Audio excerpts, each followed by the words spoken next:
The postman rarely stopped by anymore.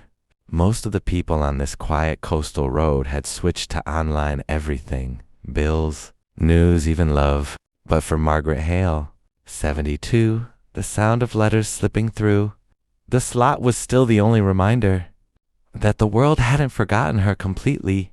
That morning the sea was wrapped in fog, the kind that blurs the horizon and makes everything feel half real. Margaret shuffled to the door, her cardigan hanging loosely on her thin shoulders, and bent to pick up the single envelope lying on the mat. No return address, no handwriting she recognized, but the name Edward Hale, her late husband's, stopped her heart for a moment. He'd been gone for 37 years. A car accident, a wet road, one phone call, and now, a letter? Her first thought was that it must be a mistake, but as she turned the envelope in her trembling hands, she noticed the paper was yellowed, as if it had been waiting somewhere for decades before finding its way here. She hesitated before opening it, fingers tracing the old-fashioned wax seal. Then she tore it open. Greater than. Dear Edward, I never forgave myself for letting her go. If only she knew the truth about that night at the lighthouse. Margaret's breath caught. The handwriting was neat, deliberate, the kind that belonged to a man of her generation. The letter wasn't just for Edward. It was about her. She sank into her armchair, reading it over and over, trying to understand. Who was this I? What truth could possibly be left to uncover after all these years? Outside, the fog thickened, swallowing the world in gray silence. Inside, Margaret sat motionless, the letter trembling in her hand, unaware that this single, forgotten envelope had just reopened a story she thought had ended long ago. Margaret couldn't sleep that night. The letter lay on her bedside table, the words replaying in her mind like an old record that wouldn't stop skipping. If only she knew the truth about that night at the lighthouse. By morning, she'd made up her mind. She wrapped a scarf around her neck and stepped outside for the first time in weeks into the cold, sea-salted air. The fog had lifted, leaving the world sharp and too bright. The lighthouse, a white silhouette on the far cliff, watched over the village like a silent witness. The local post office was small, 2 aisles of greeting cards, a dusty counter, and an old radio humming softly. Behind the desk sat Nora, a kind woman who'd seen everyone's secrets pass through her hands over the years. Morning, Mrs. Hale, she greeted warmly. You're a sight for sore eyes. Margaret smiled faintly. Nora, I got a letter, but it's strange. No sender, no postmark. She placed the yellowed envelope on the counter. Nora adjusted her glasses, frowning. Well, that's odd. This paper's old, really old. We haven't used this type in decades. She flipped it over, then gasped. Wait, this handwriting. I know it. Margaret leaned closer. You do? Nora hesitated, lowering her voice. I think it's from Henry Colson. He used to work at the Lighthouse, back when Edward was still alive. Margaret froze. Henry, Edward's closest friend. The man who had been with him the night he died. But Henry had disappeared soon after the accident. No one knew where he'd gone. Nora sighed, touching Margaret's hand gently. I always wondered what really happened that night. Maybe this letter wasn't meant for you, but for the truth to finally come out. Margaret looked down at the name written in faded ink, Edward Hale, her late husband's name, and now perhaps his last secret. She folded the letter carefully, her eyes filled with a mix of fear and resolve. I think, she said quietly, it's time I went back to the lighthouse. The path to the lighthouse hadn't changed. The narrow dirt road twisted along the cliffs, bordered by wild grass and a restless sea below.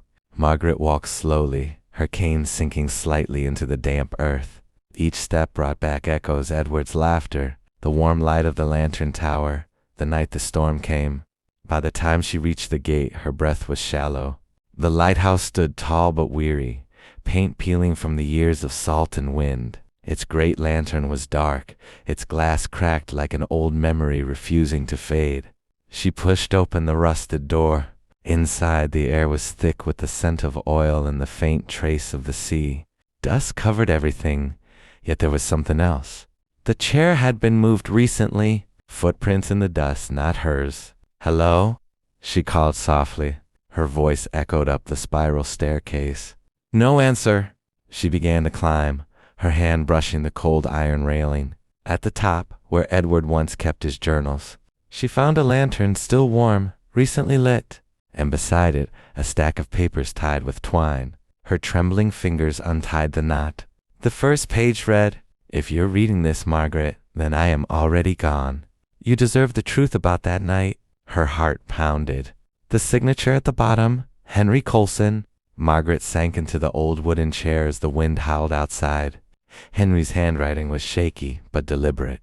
He described a night of chaos, a broken generator, Edward refusing to leave his post, Henry running for help, a scream swallowed by thunder. But then came the line that made Margaret's blood run cold. The fire wasn't an accident. The order came from above. Edward knew too much. Margaret looked up at the dark lantern above her. Her husband hadn't died a hero. He'd been silenced. As tears welled in her eyes, a floorboard creaked below. She wasn't alone in the lighthouse. The creak came again, slow, deliberate. Margaret froze, clutching the stack of papers to her chest. The sound echoed up the spiral staircase. Whoever it was, they weren't hiding anymore. "Who's there?" she called out, her voice trembling but steady. A figure stepped into view, half hidden in the shadows below, tall, wearing a dark coat, the hood pulled low. For a moment, Margaret thought she saw Edward's outline, the broad shoulders, the familiar stance, but as the figure lifted his head, the truth hit her. "Henry?" she whispered. He looked older, gaunter, his eyes hollowed by years of guilt. "You shouldn't have come here," he said quietly. "You left these letters," she replied, her voice sharpening. "You wanted me to find them." He hesitated. "No, I wanted to destroy them, but I couldn't. Not after what I did." The wind rattled the windows, and the lantern flickered, throwing their faces into ghostly motion. "What happened that night, Henry?" Margaret asked. "Tell me the truth, all of it." He turned away, gripping the railing. Edward found out the company was using faulty generators. They knew the wiring could spark a fire, but replacing it was expensive. He threatened to go to the press. Margaret's breath caught. "So they silenced him." Henry nodded. "They told me to convince him to back down." "I tried, but he wouldn't listen. When the storm came, they cut the power remotely. The explosion, it wasn't supposed to happen that way." Tears streamed down her cheeks. "And you let me believe it was an accident for 30 years? I thought I was protecting you," he said, his voice cracking. "But I only made it worse." Margaret looked at the lantern, the symbol of truth, of warning, and felt something inside her shift. She walked to the controls, grabbed the switch, and turned it on. The light blazed to life for the first time in decades, cutting through the fog and darkness. "You may have silenced Edward," she said quietly, "but you will not silence me." Henry's eyes widened as sirens began to sound from the village below. The beacon had triggered the old emergency line. Margaret looked at him one last time. It's time the world knows what really happened. By dawn, the old lighthouse was surrounded. Police cars, news vans, curious locals standing in clusters at the edge of the cliffs. The beacon's sudden flare had drawn everyone like moths to flame. Margaret sat on the stone steps, her face pale but resolute, the ocean wind pulling at her gray hair. She clutched Edward's letters, her proof, close to her chest. A detective approached carefully. "Mrs. Albright? We received an anonymous alert. Are you the one who activated the distress signal?" "I am," she said softly, "and I have something you need to see." Henry stood a few paces away, silent, his hands trembling. His eyes avoided hers, the guilt already weighing heavier than any chain. Margaret handed over the bundle of papers. "These letters are from my husband. He warned them the lighthouse was unsafe. They ignored him, and people died." The detective flipped through the documents, corporate memos, technical reports, and Edward's handwritten notes predicting the exact failure that had caused the explosion 30 years ago. "This could reopen the case," the detective murmured. "It must," Margaret said. "People deserve to know who was responsible." Henry stepped forward at last, his voice hoarse. "Detective, she's telling the truth. I was there. I was part of it. The officer's pen froze. Cameras clicked. Margaret closed her eyes, not in triumph, but in grief. The confession was the sound of 30 years of silence finally cracking open. When they led Henry away, he turned to her. You were right to finish what he started. I just wish I'd had your courage. Margaret didn't respond. She simply watched the rising sun cut across the horizon, the same horizon Edward used to paint when he dreamed of a world made better by light. Later that afternoon, as the crowd dispersed, a young reporter approached her. Mrs. Albright, may I ask one question?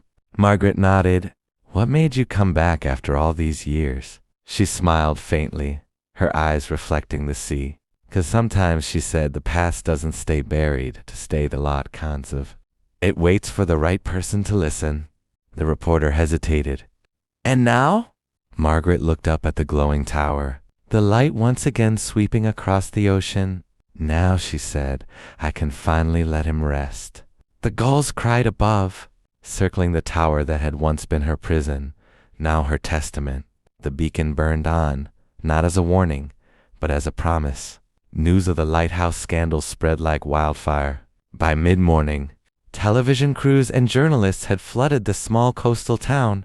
Margaret watched from the lighthouse steps, the wind tugging at her cardigan, as her quiet world exploded into a whirlwind of questions, cameras and flashing lights. Mrs. Halley, can you tell us what prompted you to act now? A reporter shouted, microphone extended.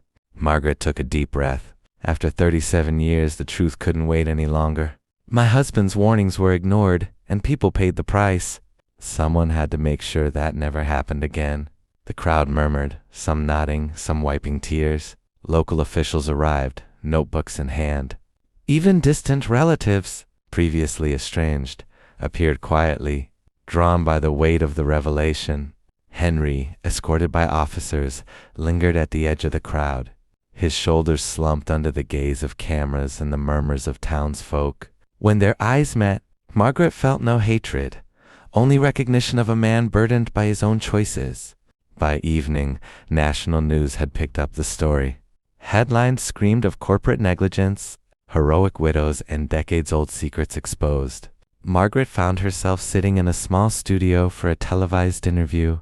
She spoke slowly, her words measured but firm. We cannot undo the past, she said, but we can honor it by ensuring truth has a voice. Edward's bravery and the mistakes that silenced him taught me that silence is a danger no one should allow to persist. Back at the lighthouse, as the sun dipped below the horizon, Margaret walked to the edge of the cliff. The sea was calm now, reflecting the fiery streaks of sunset. She held Edward's letters close, feeling their presence as more than paper. They were reminders of love, loss, courage, and the strength of ordinary people when confronted with extraordinary truths. A young woman approached, timidly. Mrs. Halley, I just want to thank you. My father worked here during the storm. He survived because of Edward's warnings. Margaret smiled softly, placing a comforting hand on the girl's shoulder. Then his work was never in vain. For the first time in decades, Margaret felt a lightness she hadn't known since Edward's passing. She realized that the lighthouse, once a monument to tragedy, had become a symbol of hope, of courage, and of love that refuses to die, even across decades. The night fell quietly over the lighthouse. The crowds had dispersed, leaving only the sound of waves crashing against the cliffs and the distant cry of gulls. Margaret sat on the worn wooden bench outside the lighthouse. The letters spread around her like fragile memories. Henry approached cautiously, hesitating before speaking. You've done what I never could, he said softly. You gave the truth a voice, and somehow a second chance to those it belonged to. Margaret looked up, her eyes meeting his. There was no anger, only a long-held grief finally released. I couldn't let him or anyone else remain a ghost in silence, she replied. For a moment the world seemed to pause. The ocean reflected the moonlight, shimmering across the water like a path leading somewhere beyond grief. You've changed more than just the lighthouse tonight, Henry admitted, his voice barely a whisper. You've changed me. Margaret smiled faintly. Perhaps we can all change if we're willing to face the past. They sat in silence, listening to the night, feeling the weight of decades lift slowly from their shoulders.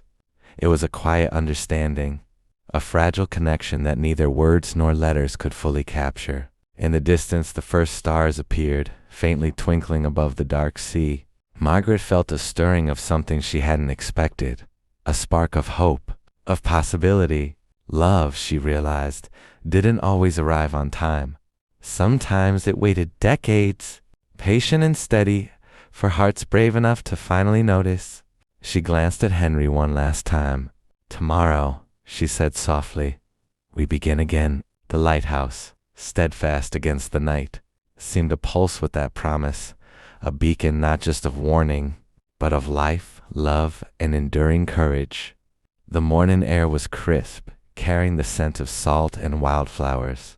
Margaret walked slowly along the cliff's edge, Henry beside her. The lighthouse, once a monument to fear and silence, now stood as a testament to courage and enduring love. Locals had started to repair the old structure, restoring it for future generations. Margaret had agreed to oversee the small museum dedicated to Edward and the lives he had tried to protect. She held a fresh stack of letters, copies of Edward's warnings and Henry's confessions, ready to be displayed for anyone who wanted to understand the truth. "Do you think he would have been proud?" Henry asked quietly.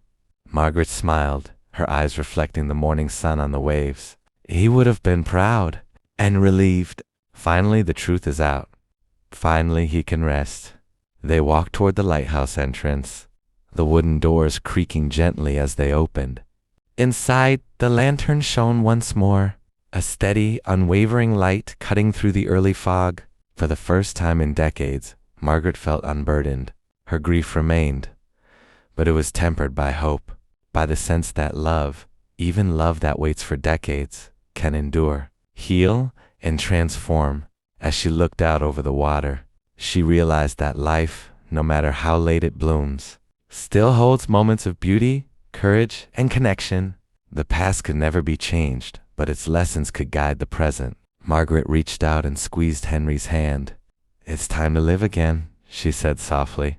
The lighthouse light swept across the ocean, a silent promise that love, truth, and courage are timeless, and that sometimes the longest waits lead to the most profound beginnings.